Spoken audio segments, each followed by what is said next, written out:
Salut, c'est là-bas si j'y suis, Daniel Mermet, avec Shlomo Sand. Comment le peuple juif fut inventé. Flight number 2, arriving from New York. Shlomo Sand, je suis très content de vous rencontrer parce que on a l'impression un peu en France que notre espace intellectuel, médiatique se réduit, que la contestation se réduit à un conflit entre les bonnets blancs et les blancs bonnets.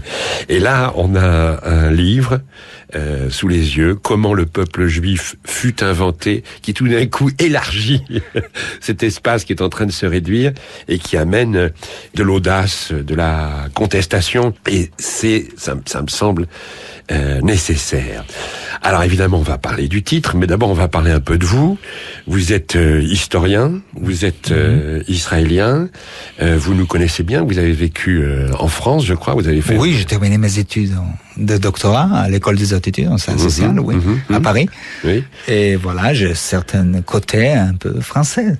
Alors vous commencez un livre avec un titre pareil, Comment le peuple juif fut inventé, et vous parlez de vous. Vous dites, voilà qui je suis, là, à travers une succession de portraits, de personnages, comme ça. On voilà un autre, et tout ça s'emboîte pour dire un peu d'où vous venez. Et oui, c'est-à-dire j'essaie de ne pas parler directement sur moi, parce que ça peut être ennuyeux, mais je parle sur le monde qui m'a entouré, c'est-à-dire dans ma propre biographie, et aussi j'essaie de donner raison à le discours historique qui va venir après. C'est-à-dire j'essaie d'écrire de où je parle. Et c'était important pour moi expliquer, c'est-à-dire découvrir les cartes avant d'entrer en vif du sujet, dire voilà, je parle de cette place-là. Je suis d'origine juive, je suis israélien, et mes parents sont venus de l'Europe, et voilà, j'ai raconté. Comme j'ai grandi, j'ai raconté, comme on dit, les autochtones, c'est-à-dire les Arabes. Et après, j'ai raconté aussi des Juifs français. Tout ça, j'essaie, avec des petites anecdotes, d'écrire dans le préface des livres. Oui. Alors, le livre est sorti il y a quelques mois déjà en Israël. Oui. En hébreu. 7-8 mois, oui. 7-8 mois. Et c'est un best-seller, c'est un succès. Oui, c'est une surprise. Oui. Ça vous surprend ? Oui, beaucoup, parce que j'imagine que j'ai beaucoup de fautes dans le livre, parce que c'est le sujet tellement large, mais les plus grandes fautes que j'ai commises en début, que je dis que je crois qu'il y aura très peu de gens qui vont le lire. Parce que le sujet est tellement controversé, pas facile, mettre cette question, comment on a fait inventer le peuple juif. Donc je pensais qu'en Israël, la réaction sera complètement négative, il y aura très peu de lire, et voilà, 19 semaines, un best-seller en Israël, vraiment une surprise. Ça montre une chose. Peut-être nous sommes aussi, comme la France, une société coincée, mais avec un peu plus de curiosité peut-être. Oui, il y a beaucoup d'ouverture, on peut discuter en Israël. C'est-à-dire, vous savez, si quelqu'un lit les livres, je dis qu'Israël n'est pas vraiment un pays démocratique dans le sens classique des termes, mais c'est un pays pluraliste et libéral dans le sens que la vie intellectuelle et culturelle reste toujours assez vivace, curieuse, et voilà, le livre a trouvé sa place. Alors vous posez une question à travers le titre, Comment le peuple juif fut inventé, mais après tout, c'est une question qui peut être posée à n'importe quel peuple. Exactement. Par exemple, au hasard, le peuple français. Voilà. Je crois aussi qu'il y a 500 ans, le peuple français n'a pas existé. Et à la fin du 19e siècle, comme la Lavis a commencé à écrire tout ça, les manuels, et en créant un peuple français imaginaire qui commence avec Clovis, c'est aussi une invention. Donc, à propos des peuples juifs, ce n'est pas quelque chose d'exceptionnel. Je crois qu'on a inventé le peuple français vers l'arrière, on a inventé le peuple italien jusqu'à l'Empire romain, on a inventé le peuple allemand jusqu'à les Teutons, on dit Teutons, oui. Les Teutons, oui. Voilà, oui. donc je crois aussi qu'on a inventé le peuple juif. Quelle est la nécessité de cette invention ? Parce qu'il faut ça permet la construction et la cohésion de chaque peuple. Pour créer des nations modernes, à certains moments, les classes politiques et intellectuelles ont eu besoin, parallèlement à cette création de la culture immédiate, unifiée, il fallait créer un imaginaire vers l'arrière pour renforcer l'identité moderne de l'État national. Et voilà, donc les mouvements nationaux ou l'État national ont créé un imaginaire vers l'arrière en disant nous sommes ici 1000 ans, 2000 ans avec les judaïsme moderne. C'est-à-dire avec le recul de la religion juive et la début de la naissance des mouvements nationaux et sionistes, plus en plus, on a commencé à construire, à mon avis, une histoire et une historiographie imaginaire d'un peuple juif qui était créé à l'époque biblique et à certains moments était exilé, a commencé à errer, est arrivé à Moscou, a fait un demi-tour, retourné en Palestine. Voilà. Oui. Donc j'ai essayé de montrer et pas après pas, comment s'était construit cet imaginaire historique. C'est une déconstruction, votre bouquin est une déconstruction. Oui, une déconstruction sur une construction qui était faite à la deuxième moitié du XIXe siècle. Mais dès maintenant, je voudrais souligner, je ne dis pas que le judaïsme n'a pas existé. Je ne dis pas que la religion juive n'a pas existé. Je pense que la nation, l'idée des peuples races, aux peuples d'une même origine juive, c'est une invention, une pure invention de deuxième partie du XIXe siècle. Au contraire, vous dites que la religion juive, le judaïsme, a été particulièrement tenace et vivace tout au cours de l'histoire. J'essaie dans le livre de montrer que le judaïsme était le premier monothéisme prosélytique. Et grâce à cet prosélytisme, il est devenu une religion très importante dans le monde occidental et à mon avis à la base de tout le monothéisme qui va venir après. Mais cette religion, c'est aussi une religion prosélytique. Il voulait être prosélytique et grâce à cet prosélytisme, il y a eu tellement de juifs dans le monde. Voilà, on continue avec Shlomo Sand pour son livre « Comment le peuple juif fut inventé » qui vient de sortir chez Fayard. Je rappelle que Shlomo Sand est professeur d'histoire à l'université de Tel Aviv. Alors, on va essayer d'avancer pas à pas dans votre travail. Vous remettez en cause l'histoire du peuple juif telle qu'elle existe en Israël, par exemple, et telle qu'elle est enseignée aussi en Israël. Vous êtes toujours en guerre contre l'enseignement dans votre pays, et puis telle qu'elle existe aussi dans nos esprits à nous. C'est-à-dire moi je suis sûr que depuis longtemps, non pas depuis toujours, mais depuis longtemps, que voilà, les Juifs ont été chassés de leur terre et qu'ils ont erré, le Juif errant, et puis ils sont montés à travers la Russie, et puis jusqu'en Pologne, en Allemagne, en France, etc. D'une part, et d'autre part, ils sont passés par l'Afrique du Nord, le Maghreb, jusqu'à l'Espagne, en refluant, etc. Toujours en voyage. On a les Ashkénazes, on a les Séfarades, et puis il se trouve certains qui étaient, je sais plus très bien pourquoi, parce que je connais pas cette histoire par cœur, mais enfin, les uns en Irak, les autres dans le Yémen, les autres en Afrique, etc. Mais en tous les cas, c'est un peuple chassé, exilé, dispersé. En diaspora. En diaspora, voilà. Et qui, tout légitimement, à un moment de son histoire, au XIXe siècle, éprouve le besoin de revenir sur sa terre originelle, et puis voilà, qui existe aujourd'hui à travers l'État d'Israël. Et vous nous dites, tout ça n'est pas tout à fait vrai. Ouais. Je ne sais pas, heureusement ou malheureusement, mais ce n'est pas vrai. C'est-à-dire, premièrement, vous savez, une simple question.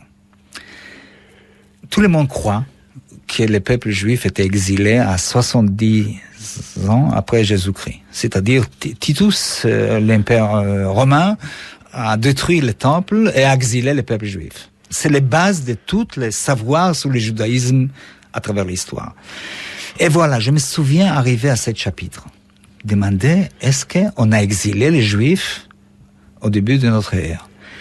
Et soudain, je commençais à chercher des livres de recherche. Je n'ai pas trouvé un livre de recherche sur l'acte d'exil du peuple juif. Vous pouvez imaginer, l'acte fondateur de l'existence juive dans l'histoire n'est pas un sujet de recherche. C'est incroyable. Un livre, ni en français, ni en anglais, ni en hébreu, qui parle sur les façons qu'on a exilé le peuple juif. Je m'ai lancé dedans et j'étais surprise. Vous savez, on peut dire, voilà, c'est le Shoah number one pour les Juifs, c'est-à-dire cet acte d'exil. Mais cet acte d'exil n'a pas eu lieu. En cherchant, j'ai découvert que c'est un mythe chrétien du XIIIe siècle qui a commencé à développer des idées que les Juifs étaient exilés de leur terre de Palestine ou de Judée. C'est un mythe chrétien de Justinus, des martyrs d'ailleurs, qui a commencé l'idée que les Juifs étaient punis par Dieu à cause de leurs rapports avec les Messies, etc. Et à certains moments, le judaïsme talmudiste adopte cette notion d'exil et ça commence à être une façon d'être dans l'histoire, dans le monde exilé. Mais les Juifs n'étaient pas exilés. Les Romains n'ont pas exilé des peuples à cette côté de la Méditerranée du tout. Et pourtant, ça fait partie des choses qui semblent certaines. Oui, mais ça va de soi. Moi-même, il y a 4-5 ans, je crus toujours que les peuples juifs étaient exilés, mais les Romains n'ont pas eu des moyens de transport d'exiler un peuple entier. C'est une légende qui était adoptée, était ancrée dans l'histoire. Et à l'époque moderne, c'était justement la justification des retours des Juifs en terre de Palestine. Maintenant, l'exil n'a pas eu lieu.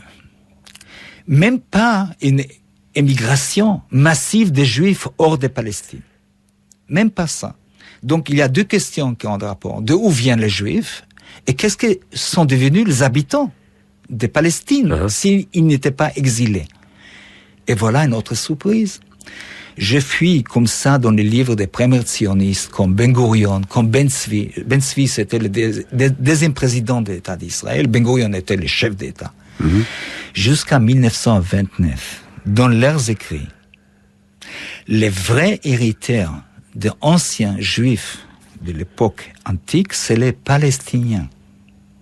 J'essaie de montrer, il y a des références, si quelqu'un ne me croit pas, qu'il ouvre le livre. Ben Gurion écrit dans les années 20 du XXe siècle que les vrais descendants des anciens juifs, c'est les Palestiniens. En arrivant en Palestine, ils ont croyé que les paysans arabes, ils sont vraiment ceux qui ont resté de l'époque ancienne. D'ailleurs, bon, je ne sais pas sûr que c'est exact ou non, mais une chose est évidente. S'il n'y avait pas d'exil des Juifs, qu'est-ce que sont devenus les habitants de l'ancien Judée? Bon, à certaines époques, ils se christianisent avec le christianisme, et c'est presque sûr que le 7e siècle, la plupart d'entre eux prennent l'islam, avec l'arrivée des Arabes des déserts, et je crois que la plupart des populations juives anciennes s'islamisent et restent dans le pays. Bien sûr, mélangés avec chaque concurrent, mais si vous voulez savoir les paradoxes dans l'histoire, et je répète, après Ben Gurion, après Ben Tzvi, après Borochov, c'est une autre grande théoricien du sionisme, les paysans de cette terre sont les vrais héritiers de l'ancien judaïsme. Vous pouvez imaginer dire ça en Israël en 2008, dire que probablement, d'ailleurs, je suis sûr que les Hamasniks, c'est-à-dire les gens de Hamas, probablement ne vont pas l'aimer aussi. Cette idée que probablement... Ils sont d'origine juive, oui, ça va pas leur plaire. Voilà. Ça fait un peu un désarroi. Bon, de toute façon, les Juifs n'étaient pas exilés. Et j'ai pu prouver ça dans le sens que, bon, il y avait des migrations. De où viennent les Juifs? S'ils ne sont pas des véritaires des anciens Judées. Voilà. Dans le livre, je suis les étapes de la diffusion du judaïsme autour de la Méditerranée. Et je découvre, premièrement, après les écrits des classiques romains, etc., et après aussi les vestiges de Talmud, etc., que le judaïsme était une religion prosélytique. Et à l'époque des Maccabéens, le prosélytisme était fait par la force. C'est-à-dire, cet royaume qui a eu l'épée a converti par force tous les voisins.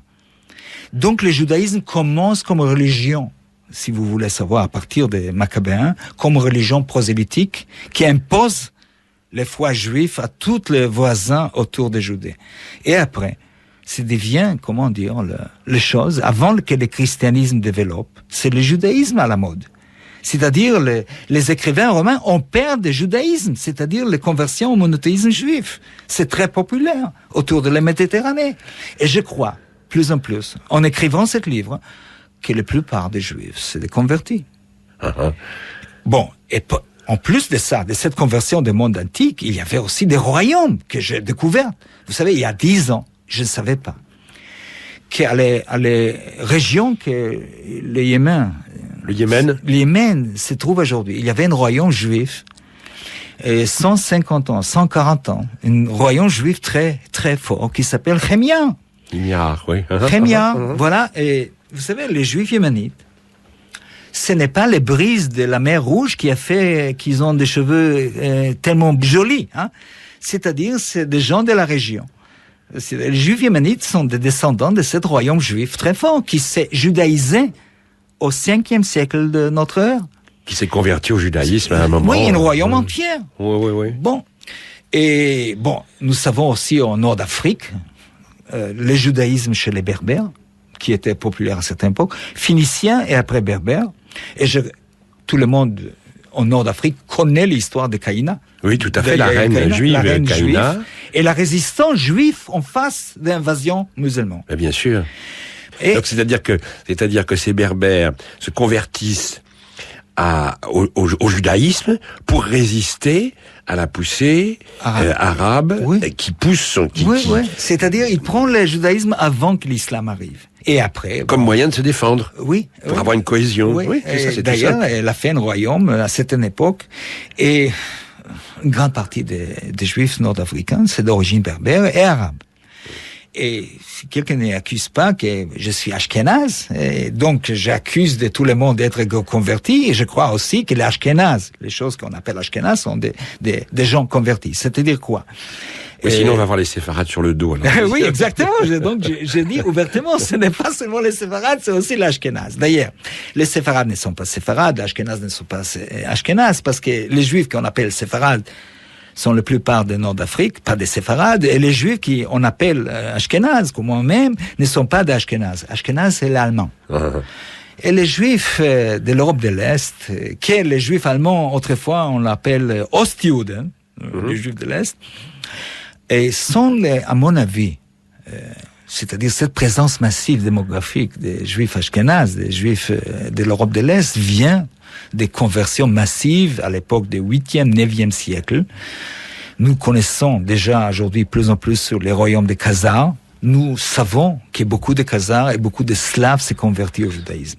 C'est-à-dire il y avait un royaume au 9e siècle, juif, entre les mers Caspiennes et les mers Rouges, que la frontière était beaucoup plus grande que Judée, beaucoup plus grande que l'époque biblique, un grand royaume qui se judaïsait au 9e siècle, la plupart d'ailleurs, et qui ont résisté au moins 200 ans. Et je crois que les plus poussaient des Mongols.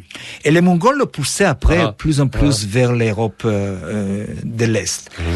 Et cet événement peut expliquer pourquoi, au début du XXe siècle, il y avait tellement de millions de Juifs à l'Europe de l'Est. De où ils sont venus? Ce n'est pas possible qu'ils sont venus d'Allemagne.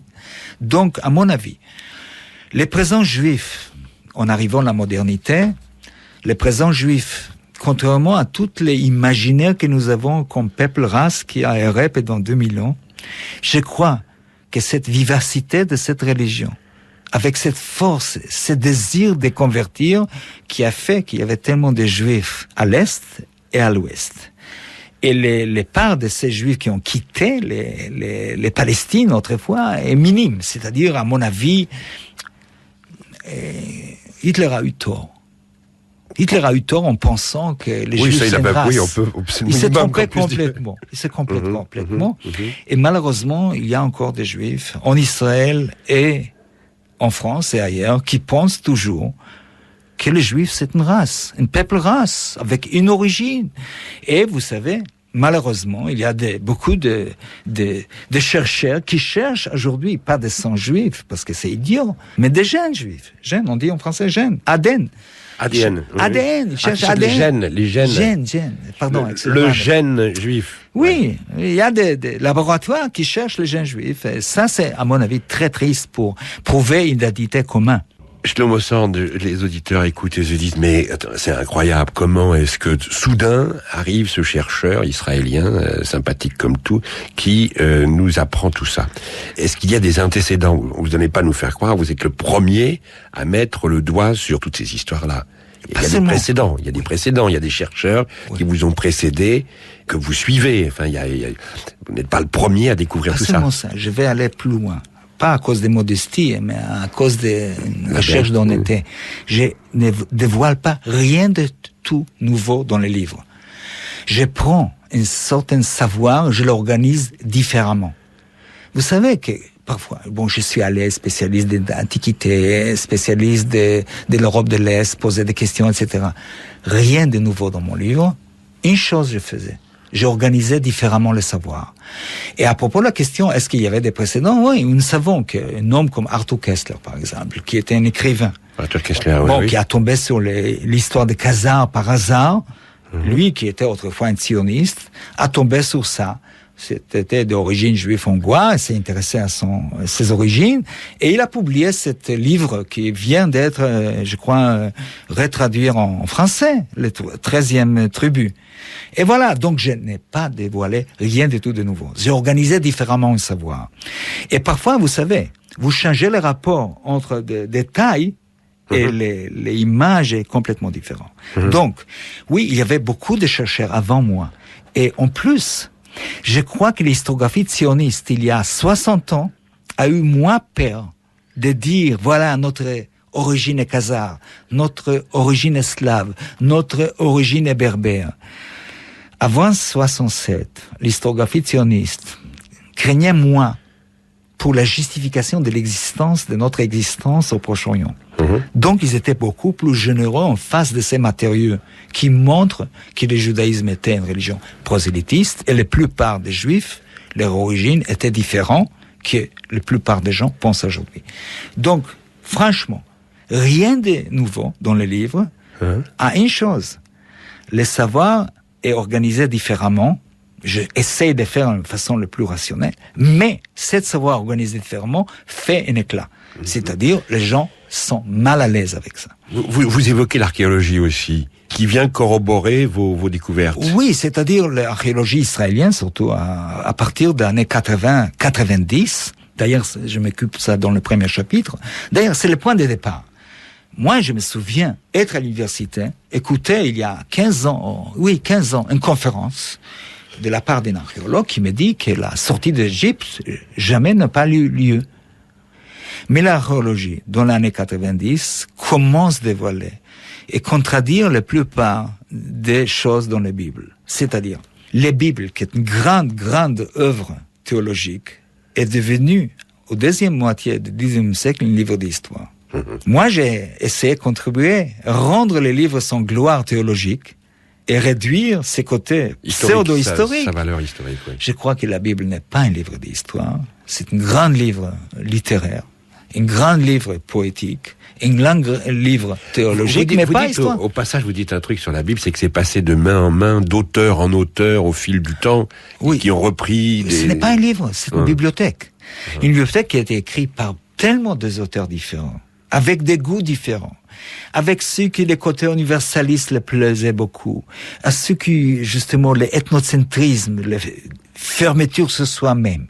Donc, la Bible n'est pas un livre, c'est une bibliothèque, une riche bibliothèque. Il faut prendre les livres des rayons d'histoire et rendre ça dans le rayon théologique. Oui. Mais sur le rayon histoire, finalement, ce que vous nous apprenez, c'est que en fait, sur l'histoire des Juifs, on a l'histoire racontée par Flavius Joseph, à un moment, dont parle par ailleurs Pierre Vidal-Naquet. Bon. Oui. Et puis, il faut attendre quasiment le XVIIIe siècle pour qu'on se penche sur l'histoire des Juifs. Pourquoi ce trou? Pourquoi si long? Pourquoi est-ce qu'on s'intéressait pas à l'histoire de ce peuple?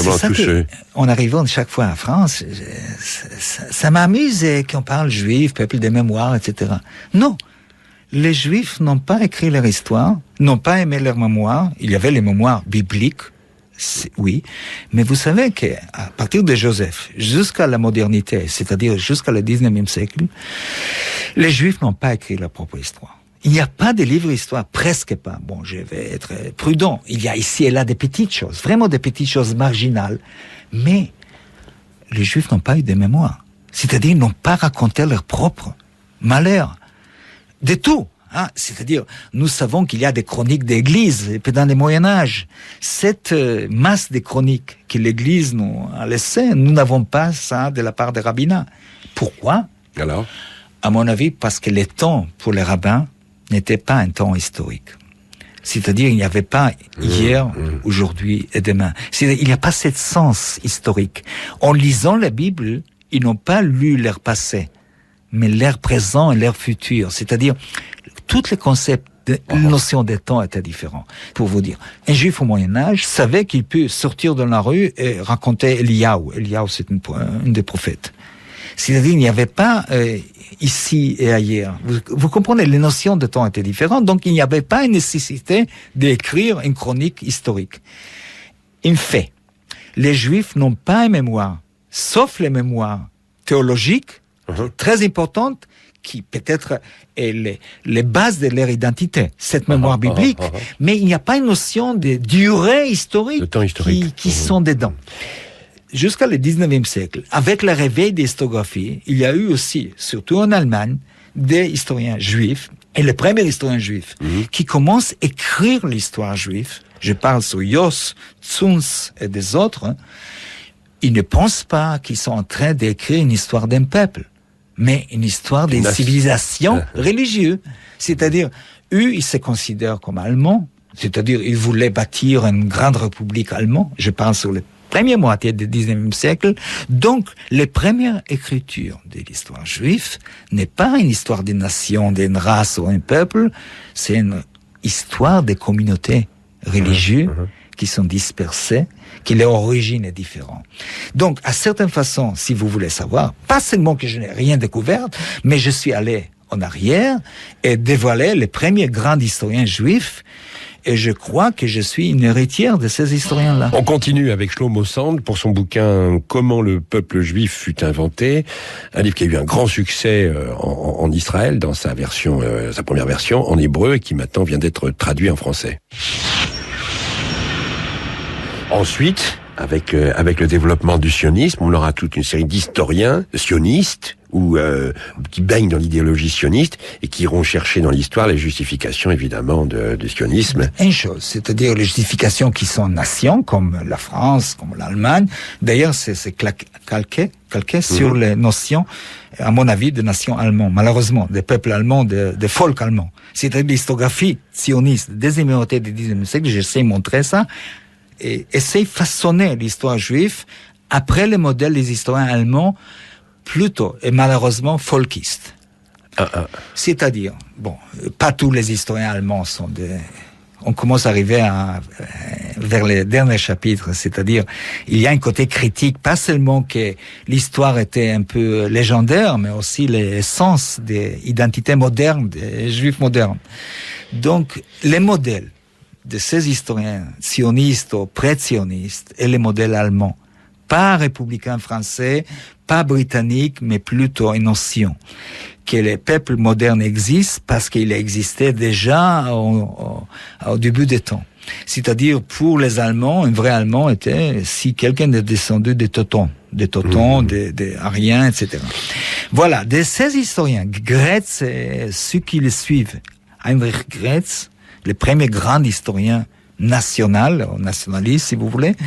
Bon, le modèle est une ethnos. J'appelle ça ethnos, c'est-à-dire quelque chose qui est à la fois biologique un peu, c'est-à-dire il y a une origine commune.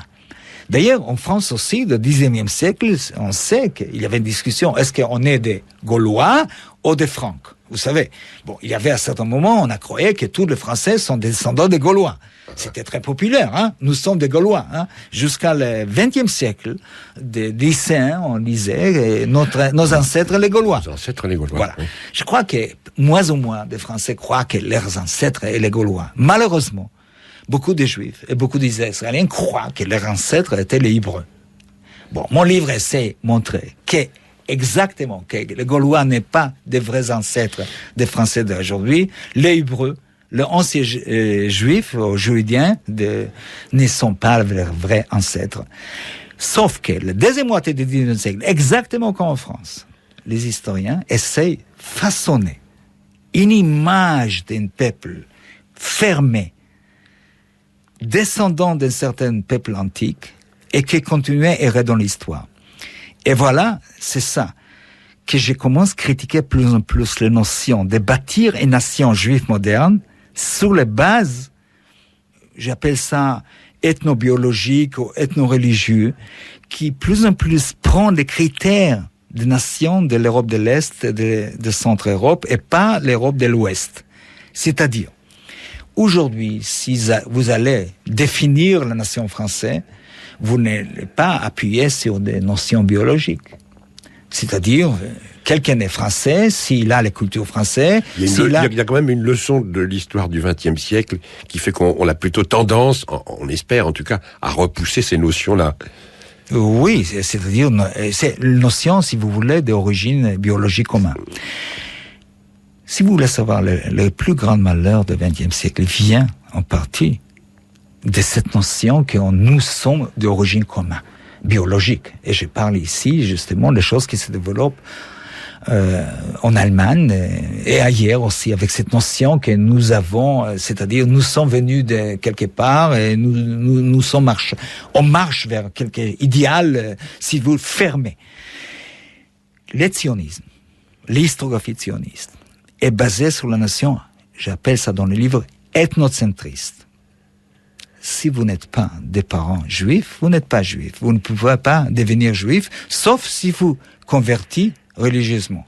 Mais si vous n'êtes pas religieux, donc vous ne pouvez pas entrer dans le peuple juif, vous ne pouvez pas sortir du peuple juif. C'est quelque chose ethnocentriste, et c'est la base de la définition d'État d'Israël. Et si vous voulez, on peut arriver déjà à cette bottom line de mon livre, qui dit que cette historiographie, qui était forgée autour de la nation d'un peuple juif fermé, ethnocentrique, est la base, si vous voulez, des lois, d'esprit des lois en Israël pour définir qui est citoyen, à qui l'État d'Israël appartient. Et si vous voulez, mon livre, qui est un livre en histoire, une déconstruction d'un discours historiographique, d'un récit historiographique, parallèlement, le dernier chapitre, j'espère que je ne saute pas trop loin, mais le dernier chapitre, j'ai décidé de ne pas rester seulement un historien. Comme au début du livre, je raconte certains côtés personnels qui a des rapports avec l'histoire et les malheurs de l'histoire. À la fin du livre, je laisse le territoire typique des historiens et je entre dans une certaine analyse socio- et politique de l'existence de l'État d'Israël. Et une chose, je fais ça. C'était très important pour moi, pour les Israéliens et aussi pour les Français d'origine juive et de non-origine juive, pour dire qu'il y a un paradoxe avec l'existence de ma propre État en Israël. Quel paradoxe? Nous savons tous que la démocratie moderne est basée sur le principe que l'État appartient à ses citoyens. C'est-à-dire, à partir de la modernité politique, nous savons que l'État moderne, État national, appartient à la nation, c'est-à-dire à la communauté des citoyens. Nous savons que chacun qui est défini comme français, l'État de la France lui appartient. Vous ne pouvez pas dire que la France appartient seulement aux catholiques. Vous êtes d'accord? Et exactement comme l'Espagne n'appartient pas seulement aux Castiliens. Mais nous savons très bien, on n'a pas eu besoin, le président qui nous rappelle, que les bases peut-être de la culture française est catholique. D'accord? Les points de départ. Mais personne ne va pas définir la culture française sur le catholicisme. Et il ne va pas dire qu'un citoyen qui n'est pas catholique, qui est protestant ou juif, la France l'appartient un peu moins. J'ai vu toute ma vie dans un État qui dit qu'il n'est pas d'État de ses citoyens, mais c'est l'État du peuple juif. Bon, à 48, comme l'État a été battu, c'était normal, après le Shoah, après cette douleur profonde, chercher une place et dire, voilà, l'État d'Israël, c'est un État juif. D'accord, 48. Nous sommes à 2008. Et voilà, cet État continue à se définir, pas comme État démocratique de ses propres citoyens, c'est-à-dire, vous devez savoir qu'il y a 25% des citoyens israéliens qui ne sont pas définis comme juifs. 20% arabes, 5% des immigrants qui viennent de l'Europe de l'Est, qui par hasard étaient mariés avec des juifs, mais ils ne sont pas considérés dans le cadre d'identité comme juifs. Voilà. Si l'État est État juif, ou appartient au peuple juif, il y a des lois propres qui disent que cet État est un État juif et appartient au peuple juif. Donc, ça n'appartient pas à un collègue qui travaille à le même étage à l'université de Tel Aviv, qui sont d'origine et arabes, palestiniens. Bon, il y a un paradoxe. Ah oui. Et paradoxe dangereux pour l'existence de cet État. Parce qu'en fin de compte, toute cette démarche historique, ce n'est pas nier l'existence de l'État d'Israël. Sauf que, pose une question. Est-ce qu'un État qui se définit comme il appartient à une population en majorité qui vit hors d'État, qui ne veut pas vivre dans cet État, parce que nous savons qu'il n'y a pas une place dans le monde qu'un Juif ne peut pas émigrer vers Israël. Bon, mais les Juifs, en général, préfèrent vivre sur des autres souverainetés, pas une souveraineté juive. C'est leur goût, d'accord? C'est leur droit. Mais je n'arrive pas à comprendre comment je peux continuer dans un État qui dit que cet État, excusez-moi, appartient plutôt à Finkielkraut, qui a un collègue qui travaille avec moi à le même étage de l'Université de Tel Aviv, qui est un arabe. Peut-être Finkielkraut ne veut pas que cet État sera à lui, mais après les lois, l'esprit des lois israéliennes, cet État lui appartient. Vous savez, comme je suis historien, je sais très bien que les malheurs du XXe siècle sont une chose qu'il faut rester dans la mémoire. Donc je crois que si l'État d'Israël insiste de rester un État de refuge pour des Juifs qui sont persécutés, je crois que c'est logique. D'accord? Bon, c'est un peu exceptionnel, mais pour des Juifs persécutés à cause de leur origine ou leur foi, je peux, comme démocrate et libéral, je peux accepter ça. Mais qu'un État ne dit pas ça. Il dit que cet État appartient automatiquement aux Juifs du monde. Je me demande, mes étudiants palestino-israéliens, je parle sur les Arabes citoyens d'Israël, mes étudiants qui parlent hébreu comme moi, parfois mieux aujourd'hui, c'est une troisième génération, combien de temps ils vont accepter vivre un État qui sont nés, qui sont partie de la culture, mais c'est défini comme un État des autres. À mon avis, c'est une des choses qui va détruire cet État. Shlomo, je me demande comment votre livre va être reçu ici. Vous nous dites qu'en Israël, le livre est un succès, fait débat, non seulement auprès de vos étudiants des milieux intello, etc. Oui, c'est dépassé Tout le monde discute de ce bouquin et vous engueule ou vous approuve ou vous conteste, etc. Enfin, c'est-à-dire que vous faites votre boulot d'intellectuel, finalement, tout simplement. Je me demande comment le livre va être accueilli en France. Est-ce que ça va aussi susciter des débats, revenir à ce que je disais tout à fait au début, en disant est-ce qu'on va agrandir un peu l'espace du débat qui est en voie de rétrécissement, ou bien est-ce qu'il va y avoir un silence poli ou pas, d'ailleurs, autour de ce bouquin, comme c'était le cas pour le livre d'Abraham Burg, par exemple, il y a quelques mois. Daniel, oui. Vous savez, un historien, c'est un prophète du passé. Donc, j'essaie toute ma vie de prophétiser le passé, et vous me demandez de prophétiser le futur.